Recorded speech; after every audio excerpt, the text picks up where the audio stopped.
High alert की शुरुआत करते हैं और सबसे पहले बात मौलाना साद की। ये वो नाम है जो इस वक्त दिल्ली पुलिस के रडार पर है। दिल्ली पुलिस निजामुद्दीन मरकज के मुखिया मौलाना साद की सरगर्मी से तलाश कर रही है और इसी दौरान दिल्ली क्राइम ब्रांच को जानकारी मिली कि तबलीगी जमात का मुखिया मौलाना साद यूपी के शामली फार्म हाउस में छिपा है, जिसके बाद दिल्ली क्राइम ब्रांच लाव लश्कर के साथ मौलाना साद के फार्म हाउस पर जा पहुंची।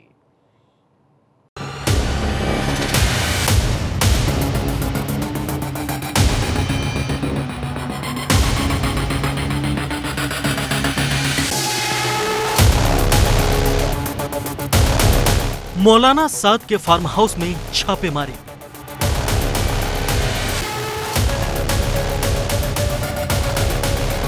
कोरोना वायरस की वजह से लगी पाबंदियों की निजामुद्दीन मरकज में धज्जियां उड़ाने वाले तबलीगी जमात के मुखिया मौलाना मोहम्मद साद कंधालवी के फार्म हाउस पर दिल्ली पुलिस ने छापा मारा।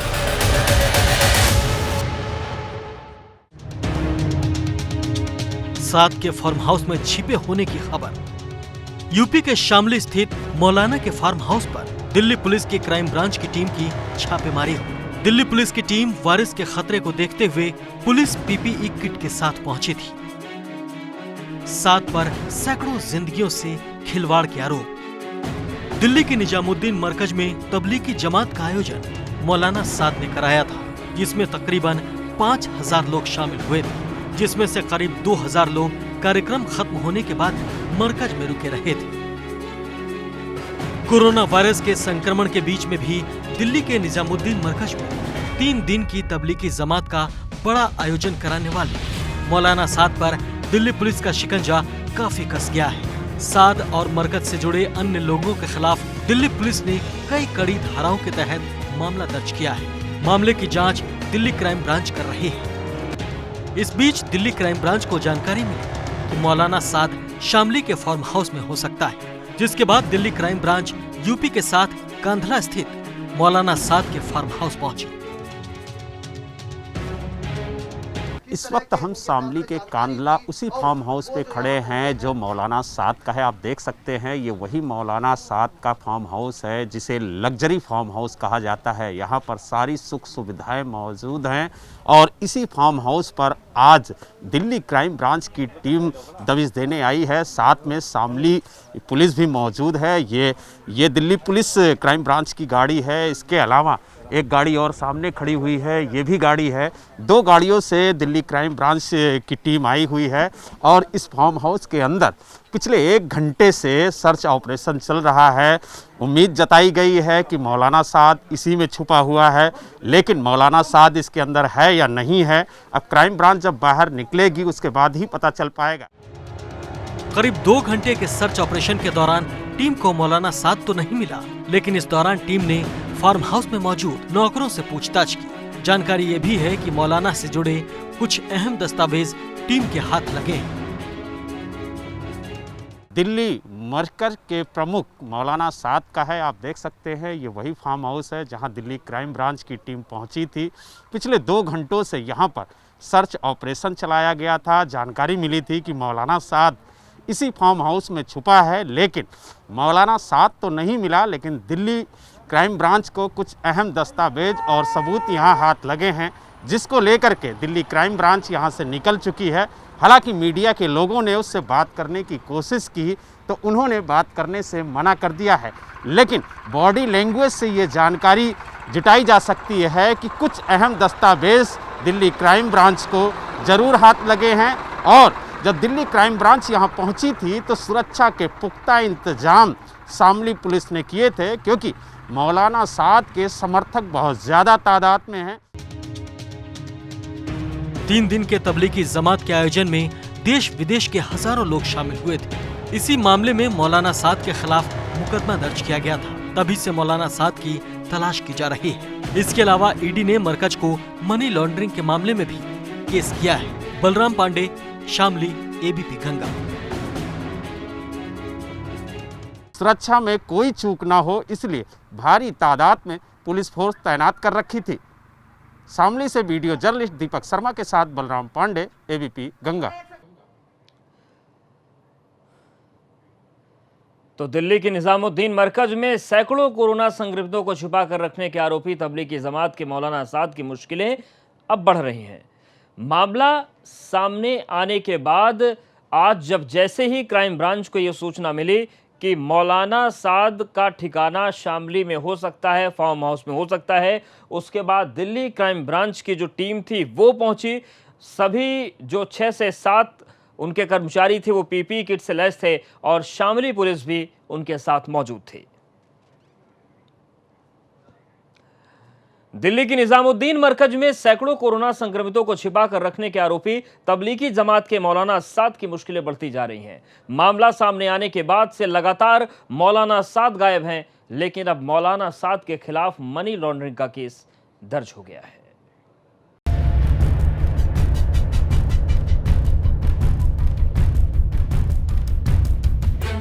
तबलीगी जमात का अमीर मौलाना साद,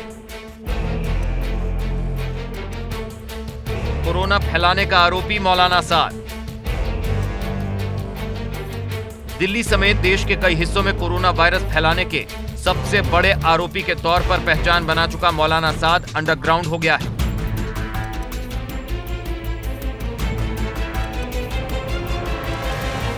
तबलीगी जमात का अमीर यानी मुखिया मौलाना साद दिल्ली के निजामुद्दीन इलाके के मरकज कांड के बाद से फरार चल रहा है।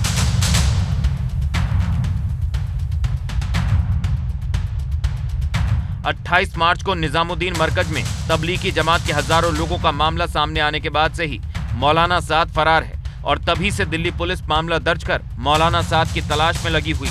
हालांकि अब तक कोरोना फैलाने का आरोपी मौलाना पुलिस की पकड़ से बाहर है।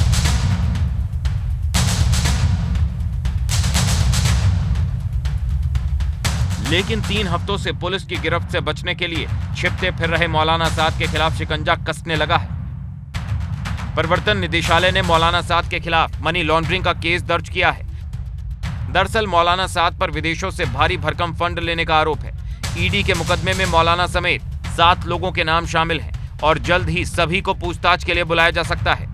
शुरुआत पुलिस ने साद के कमरे की तलाशी के साथ की है। मरकज वाले मुख्यालय में पुलिस साद के कमरे में लेन देन के दस्तावेजों का ब्यौरा खोज रही थी। पुलिस को मरकज में आने जाने वाले फंड और लेन देन के ब्यूरो की तलाश है। पुलिस ने इस मामले में साद के बेटों से भी पूछताछ की है और अब साद को पुलिस के हर सवाल का जवाब देना होगा। दिल्ली पुलिस की क्राइम ब्रांच मरकज में जमात के कार्यक्रम में कोरोना पॉजिटिव विदेशियों की मौजूदगी के मामले की जांच कर रही है, जिसमें चौंकाने वाला खुलासा हुआ है। क्राइम ब्रांच के मुताबिक मार्च के महीने में मरकज में हुए कार्यक्रम से ठीक पहले मौलाना साद के बैंक अकाउंट में विदेशों से मोटा पैसा आया था। कार्यक्रम से ठीक पहले मौलाना के खाते में विदेशों से ट्रांजैक्शन के फ्लो अचानक से बढ़ गया था, जिसके चलते निजामुद्दीन में मौजूद बैंक अधिकारियों को मौलाना साद के चार्टर्ड अकाउंटेंट को बुलाना पड़ा और उससे पूछा गया कि खाते में अचानक इतना पैसा कैसे आ रहा है।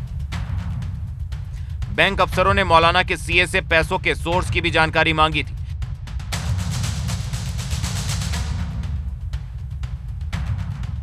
कि आखिर कौन लोग हैं जो मौलाना साद के खाते में पैसा डाल रहे हैं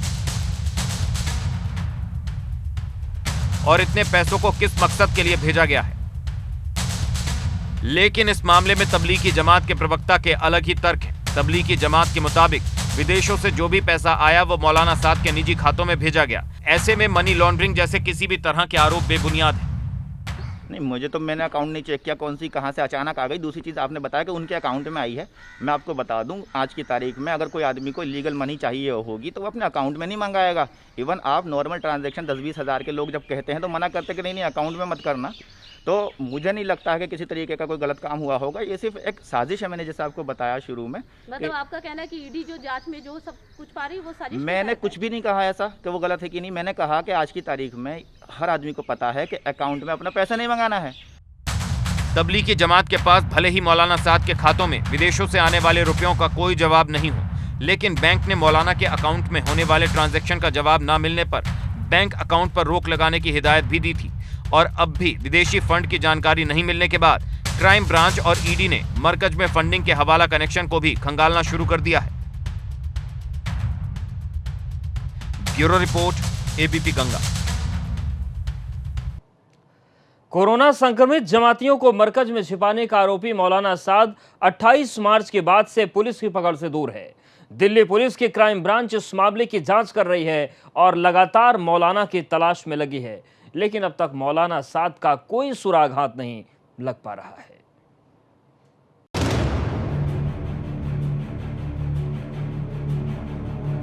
अट्ठाईस मार्च से गायब तबलीगी जमात के मुखिया मौलाना मोहम्मद साद की 21 दिन गुजरने के बाद भी कोई खबर नहीं है। दिल्ली पुलिस पिछले कई हफ्तों से लगातार जमात के लीडर मौलाना साद की तलाश में लगी हुई है, लेकिन अब तक पुलिस को मौलाना की सही लोकेशन का पता नहीं चल पाया है। मौलाना साद पर दिल्ली के निजामुद्दीन मरकज में विदेश से आए कोरोना संक्रमित जमातियों को छुपाकर रखने का आरोप है। यही वजह है कि पुलिस की नजर में मौलाना साद कोरोना का सबसे बड़ा विलेन है। लेकिन दिल्ली के निजामुद्दीन मरकज में बैठकर कोरोना फैलाने की साजिश के आरोप में अब दिल्ली पुलिस ने उसके खिलाफ अपना शिकंजा कसना शुरू कर दिया है। मौलाना के खिलाफ पहले से ही दिल्ली पुलिस ने मामला दर्ज कर रखा है और अब दिल्ली पुलिस की क्राइम ब्रांच ने मौलाना के खिलाफ दर्ज FIR में गैर इरादतन हत्या की धारा भी जोड़ दी है, जिसके बाद मौलाना समेत सभी आरोपियों को अग्रिम जमानत लेना भी मुश्किल हो जाएगा। गैर इरादतन हत्या की धारा जोड़ने का साफ मतलब है कि दिल्ली पुलिस ने तबलीगी जमात पर अपना शिकंजा और कस दिया है, क्योंकि इस धारा के तहत अग्रिम जमानत नहीं हो सकती।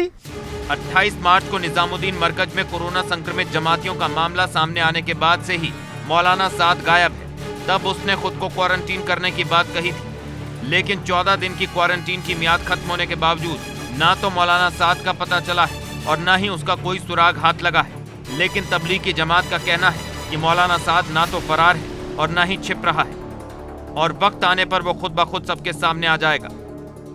जैसे आपने कहा कि वो कब सामने आएंगे, जब अप्रोप्रिएट टाइम होगा, लॉकडाउन ख़त्म हो जाएगा, नॉर्मलसी हो जाएगी, तब उसके सामने वो अपना जो भी है करेंगे। और मैं आपको बता दूं, अभी भी वो छुपे हुए नहीं है और आप पुलिस को ही इनको नहीं ढूंढ रही है। पुलिस को मालूम है वो कहाँ पर हैं, पुलिस से और वो करस्पॉन्ड कर रहे हैं।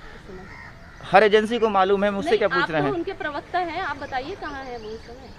हिंदुस्तान के अंदर ही हैं, कहीं हिंदुस्तान छोड़कर नहीं जाएंगे, इस हिंदुस्तान के अंदर ही हैं वो। और जो कानून की प्रक्रिया है उसकी इज्जत करते हैं, संविधान की इज्जत करते हैं और कानूनी वे में जो भी होगा उसको बैटल को लड़ा जाएगा। तबलीगी जमात भले ही अपने मुखिया को बेगुनाह साबित करने के लिए तमाम दलीलें दे रही है, लेकिन अब मामले की जांच में जुटी क्राइम ब्रांच ने विदेश से आए 1890 जमातियों के खिलाफ LOC जारी कर दिया है। ये सभी वो जमाती हैं जो लॉकडाउन होने के बाद भी मरकज में मौजूद थे। क्राइम ब्रांच के सूत्रों की माने तो इन पर आरोप है कि ये सभी वीजा नियमों का उल्लंघन करके धार्मिक गतिविधियों में शामिल हुए थे। लेकिन अब क्राइम ब्रांच की टीम लोकेशन के आधार पर इन जमातियों की तलाश में लगी हुई है। तो अपनी जिंदगी अपने साथ सब कुछ छोड़कर लोगों को कोरोना के कहर से बचाने में जुटे हैं, तो वहीं दूसरी तरफ वो लोग भी हैं जो कोरोना कर्म योद्धाओं के लिए मुसीबत बन रहे हैं। अब ऐसे उपद्रवियों से निपटने के लिए सरकार इनके खिलाफ NSA की कार्रवाई कर रही है। अलीगढ़ में पुलिस पर पथराव करने वालों को भी बख्शा नहीं जाएगा।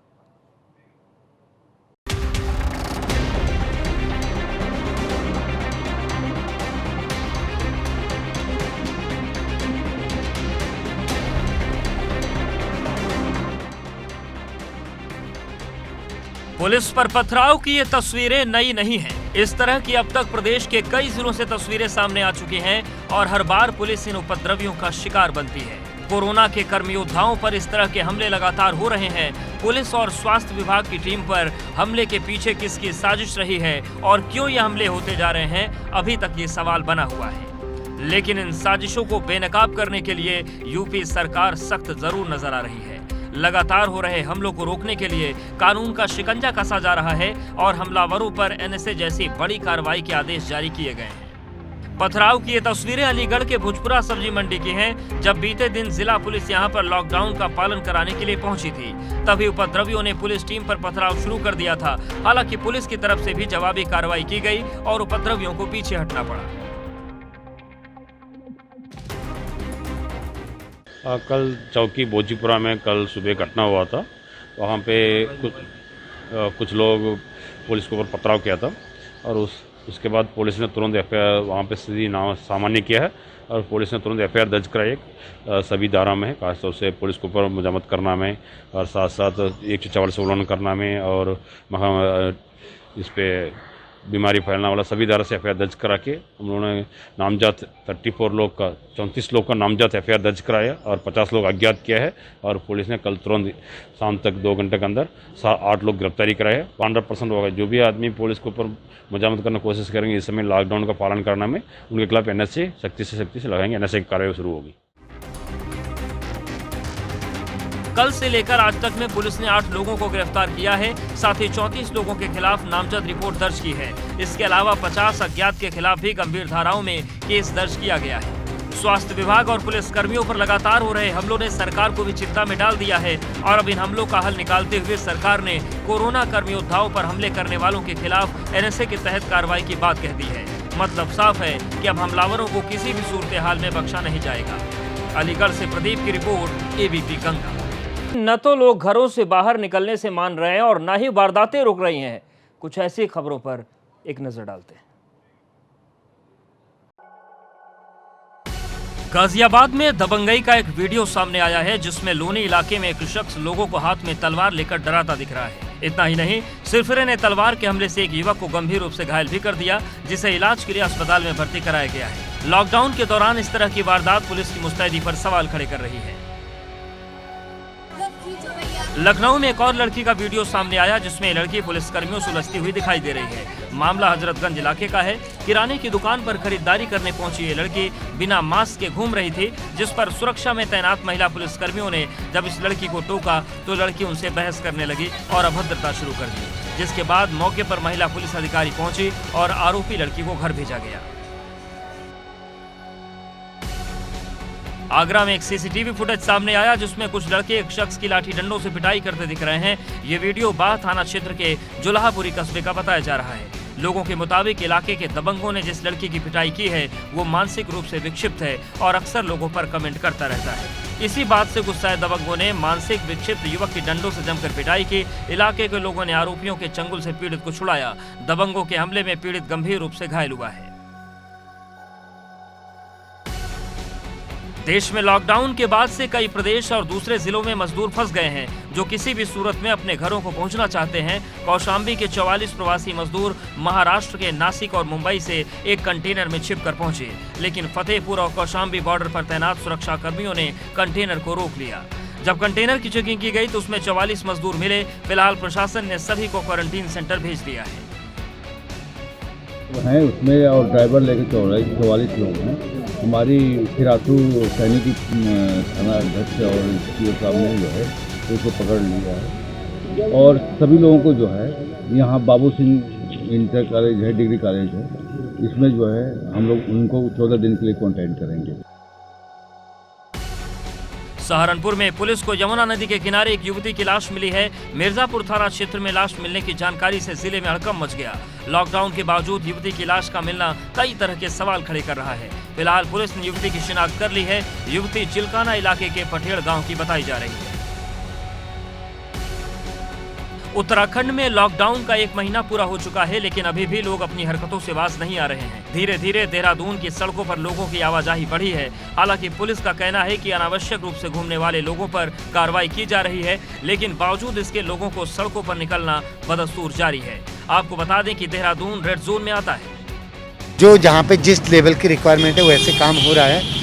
अवेयरनेस भी हो रही की जा रही है लोगों को, लोग समझदारी से काम भी करें, लेकिन कुछ जो अनावश्यक सिस्टम पे दिक्कत क्रिएट करें, न्यूसेंस क्रिएट करें, उनके खिलाफ लीगल कार्रवाई भी हो रही है। आप पर डे देख रहे होंगे कई लोगों के खिलाफ FIR हो रही है, कईयों का चालान हो रहा है। तो जहाँ जो रिक्वायरमेंट है उस हिसाब से काम किया जा रहा है।